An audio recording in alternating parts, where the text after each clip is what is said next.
زندگی میں ایک ہی خاندان کے 3 افراد بینائی سے محروم، مفلس اور نادار خاندان حکومتی امداد کے منتظر۔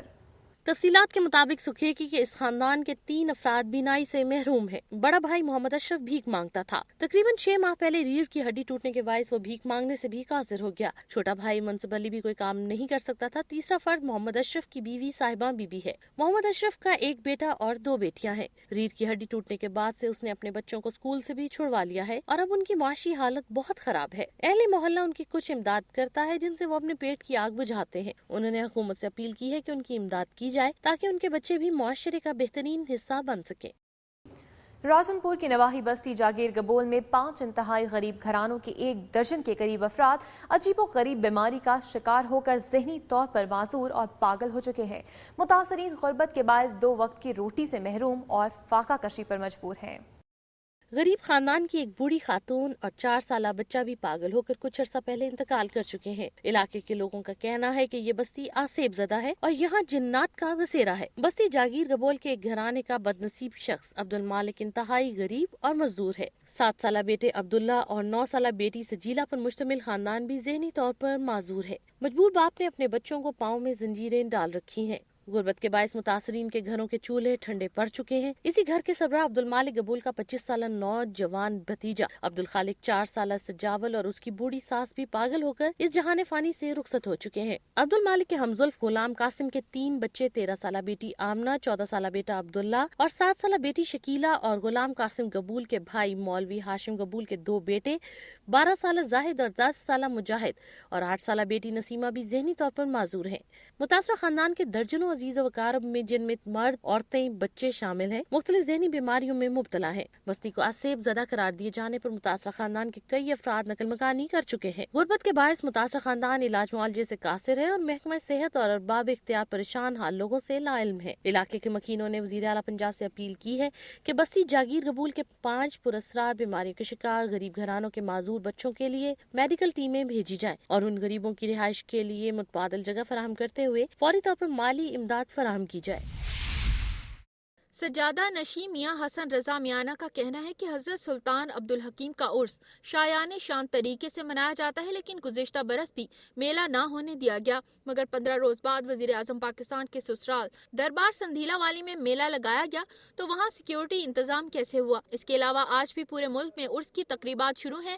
اس موقع پر دیگر لوگوں نے خطبہ اٹھا کر انتظامیہ کے خلاف احتجاج کیا اور کہا کہ میلے میں ہماری ثقافت اجاگر ہوتی ہے، جس کو دیکھنے کے لیے ہزاروں شائقین اور مریدین لطف اندوز ہوتے ہیں۔ اس حوالے سے سابق تحصیل ناظم نے کہا کہ اس عرس کی تقریبات کو رکوانے کے لیے چند شرپسند لوگ غلط قسم کی افواہیں پھیلا رہے ہیں جنہیں کامیاب نہیں ہونے دیا جائے گا۔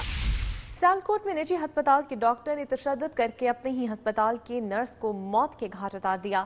پولیس نے مقدمہ درج کر کے ڈاکٹر فیاض کو گرفتار کر لیا ہے۔ تھانہ بڈیانہ کے علاقہ راجیاں کے رہائشی محمد حسین نے بتایا کہ اس کی بیٹی 25 سالہ رخسانہ عرصہ 3 سال سے ڈاکٹر فیاض کے نجی ہسپتال بڈیانہ میں بطور نرس اپنی ذمہ داریاں ادا کر رہی تھی اور پچھلے 3-4 روز سے اس کی ڈاکٹر فیاض کے ساتھ تلخ کلامی ہوئی اور آج اس کو ڈاکٹر فیاض نے فون پر اطلاع دی کہ رخسانہ کی ہیضہ کی وجہ سے موت واقع ہو گئی ہے۔ جب ہم ہسپتال پہنچے تو رخسانہ کے گلے میں پھندا تھا اور وہ چھت والے پنکھے سے جھول رہی تھی اور اس کے جسم پر تشدد کے بھی نشان تھے اور اگر کوئی پوچھے تو کہنا ہے کہ رخسانہ کی موت ہیضہ سے ہوئی ہے۔ رخسانہ کی والدہ نے کہا کہ ڈاکٹر فیاض نے اس کی بیٹی کو تشدد کر کے ہلاک کیا ہے اور اب وہ ہمیں بھی دھمکیاں دے رہا ہے۔ پولیس نے ڈاکٹر فیاض کے خلاف ایک قتل کا مقدمہ درج کر کے اسے گرفتار کر لیا ہے۔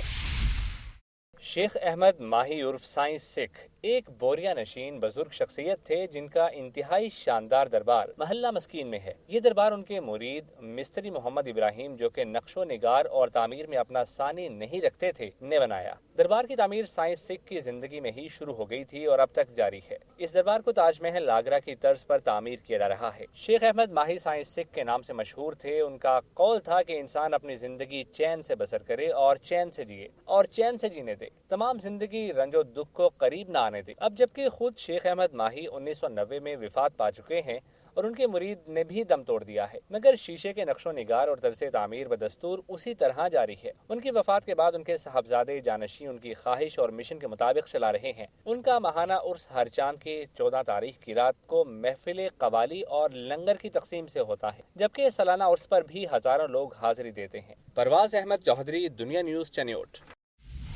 چلتے ہیں وفاقی دارالحکومت اسلام آباد کی جانب اور نظر ڈالتے ہیں اہم خبروں اور رپورٹس پر۔ محترمہ بینظیر بھٹو نے اپنی سیاست کا آغاز اپنے والد ذوالفقار علی بھٹو کی شہادت کے بعد کیا۔ سیاسی زندگی کے آغاز سے ہی نظر بندی، جیل، قید اور صعوبتیں بھٹو کی بیٹی کا مقدر بنتی رہیں۔ محترمہ نے پہلی جدوجہد اس وقت کے ڈکٹیٹر جنرل ضیاء الحق کے خلاف کی۔ 1983 میں محترمہ پہلی مرتبہ جلاوطن ہوئی۔ مارشل لا کے خاتمے پر 1986 میں جلاوطنی ختم کر کے وطن واپس پہنچی تو لاہور ایئرپورٹ پر ان کا عوامی استقبال پاکستان کی سیاسی تاریخ میں تبدیلی کا سبب بنا۔ بی بی نے 1988 میں پہلی منتخب مسلم خاتون وزیر اعظم کا اعزاز حاصل کیا، لیکن 18 ماہ بعد غلام اسحاق خان نے کرپشن کے الزامات کے تحت ان کی منتخب حکومت کو برطرف کر دیا۔ 1993 میں بی بی دوبارہ وزیر اعظم منتخب ہوئیں تو 2.5 سال بعد اسحاق خان کا کام فاروق لغاری نے کر دکھایا۔ 1999 میں میاں نواز شریف کی حکومت پر جنرل مشرف نے شب خون مارا تو محترمہ کو جلاوطنی اختیار کرنی پڑی۔ محترمہ نے جنرل مشرف کا 8 سالہ امریتی دور ملک میں ڈکٹیٹرشپ کے خاتمے اور جمہوریت کی بحالی کے لیے ڈائلاگ اور پریشر پالیٹکس کے ذریعے جدوجہد جاری رکھی۔ میاں نواز شریف کے ساتھ ماضی کی تمام تلخیاں اور رنجشیں ختم کرنے، ملک اور جمہوریت کے لیے ایک ساتھ مل کر کام کرنے کا معاہدہ کیا۔ جنرل مشرف کے ساتھ ڈائلاگ کامیاب ہوا تو 18 اکتوبر 2007 کو محترمہ وطن واپس آئیں اور کراچی میں لاکھوں لوگوں نے ان کا استقبال کیا۔ محترمہ نے سانحہ کارساز کے بعد بھی ہمت نہ ہاری اور بہادری سے اپنی منزل کی طرف بڑھتی رہیں۔ آج ملک بھر میں بی بی کی سالگرہ منائی جا رہی ہے۔ مبصرین کا خیال ہے کہ 18 اکتوبر سے 27 دسمبر 2007 کی شام تک پاکستان کی سیاست میں طوفان کی طرح ہلچل مچانے والی محترمہ آج ہمارے درمیان ہوتی تو پاکستان کے حالات کچھ اور ہوتے۔ شاکر سولنگی، دنیا نیوز، اسلام آباد۔ ناظرین، آج کا پروگرام آپ نے دیکھا۔ امید ہے میری دھرتی میری دنیا کی ٹیم کی یہ کاوش آپ کو پسند آئی ہوگی۔